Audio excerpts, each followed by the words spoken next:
Hi guys, we have made it to the end. Okay, behind me I have my poster. It is on the wall because I have a 2-year-old at home and nothing is safe. So we are just going to deal with it on the wall. Okay, so for our final presentation, we're supposed to go through the process of how nucleotides and ribose are made and show how these come together to make ATP used for DNA replication. So, I don't know about you guys, but seeing it all up there together is satisfying yet also tiring. So, we've all seen them. We all know what they look like. I tried to go through it showing the going through it on here, and it was just confusing me, so I'm just going to read what I have. So we're going to start with the synthesis of nucleotides. So the nucleotides can be synthesized by a variety of means, both in vitro and in vivo.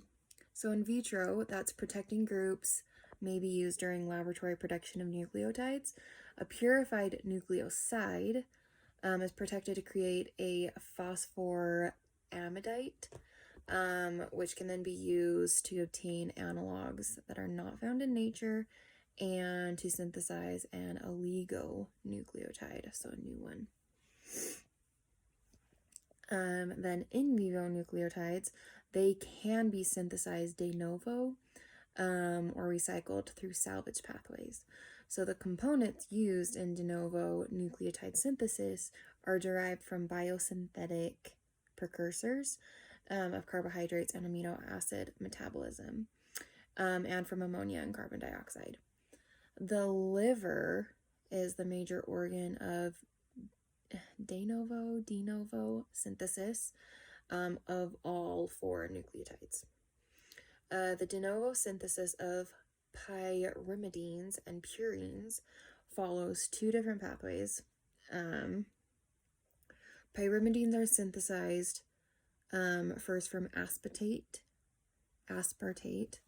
and carbamoyl phosphate in the cytoplasm to the common precursor ring structure orotic acid. Sorry, I keep losing my place. Onto which a phosphorylated ribosyl unit is covalently linked. We're going to talk about purines. They are synthesized from the sugar template onto which the ring synthesis occurs. So, for example, the synthesis of the purine and pyrimidine nucleotides are carried out by several enzymes in the cytoplasm of the cell, so not within the specific organelle. The nucleotides undergo breakdown such that useful parts can be reused or recycling them in synthesis reactions to create new nucleotides, which I think is kind of cool, recycling, super big. So recycling old parts and using them to create new nucleotides. So that's cool. We're going to move on to the synthesis of ribose. So we know that ribose is a type of sugar normally made in the body from glucose. It plays an important role in the synthesis of RNA, DNA, and the energy-containing substance adenosine triphosphate, or ATP. The pentose phosphate pathway is a metabolic pathway parallel to glycolysis. It generates NADPH and pentose, so like the pentose 5 carbon sugars, as well as the ribose 5 phosphate. And the last one, a precursor for the synthesis of nucleotides. So from here, we're going to go to glycolysis, and that begins glucose metabolism in all cells to produce 2 molecules of pyruvate. It occurs outside of the mitochondria, usually in the cytoplasm. We have cellular respiration, which uses oxygen from the environment and converts each pyruvate to 3 molecules of carbon dioxide, while also in the process of trapping the energy released in this process in ATP. Most of the ATP produced by aerobic cellular respiration is made by oxidative phosphorylation. This works by the energy being released in the composition of pyruvate, being used to create a chemosmotic potential by pumping protons across the membrane. Which brings us to our ATP, which is a nucleotide that consists of 3 main structures: the nitrogenesis base, adenine, the sugar, and ribose, and a chain of 3 phosphate groups bound to the ribose. The phosphate tail of ATP is the actual power source which the cell traps. ATP synthase is an enzyme that creates the energy storage molecule ATP. ATP is the most commonly used energy currency of cells for all organisms.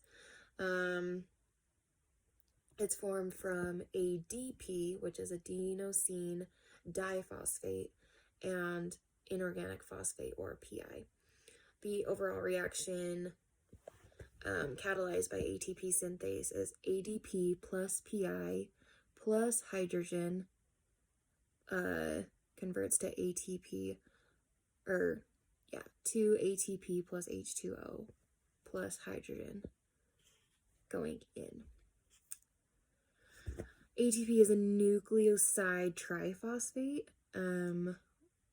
so it's a ribose sugar and adenine base and 3 phosphate groups, and it has a high energy bond attached to the 3rd phosphate group of the molecule.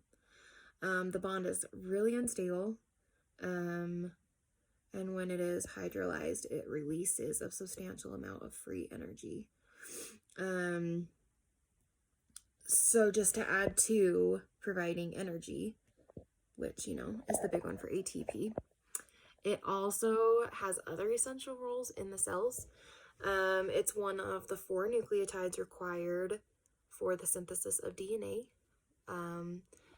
specifically for replication of DNA, and RNA, which is responsible for protein synthesis. It regulates certain biochemical pathways. In mammals, it is released from damaged cells to elicit a pain response, which I thought was kind of interesting. And then for photosynthesis, it drives carbon fixation, which is important. So ATP as is unstable, so it can't be stored for long. So it's used for almost every process in the body. Each cell in the body must constantly produce ATP to supply its needs. So in total, an organism's requirement for ATP is substantial. The average human body generates over 100 kilograms of ATP per day, which is a ton. It's crazy how much our body needs it and how it's used for literally everything. ATP synthase is the prime producer of ATP in cells. It catalyzes the combination of ADP with inorganic phosphate to make ATP. So that, in a nutshell, is how ATP is produced and how really it just generates everything in our body. Without it, we could not do anything. And it's crazy to see all of the processes that go into making ATP. So it was a lot to learn. We did it. We're done. I hope you guys were able to follow along with me, and I'm excited to see your guys' presentations.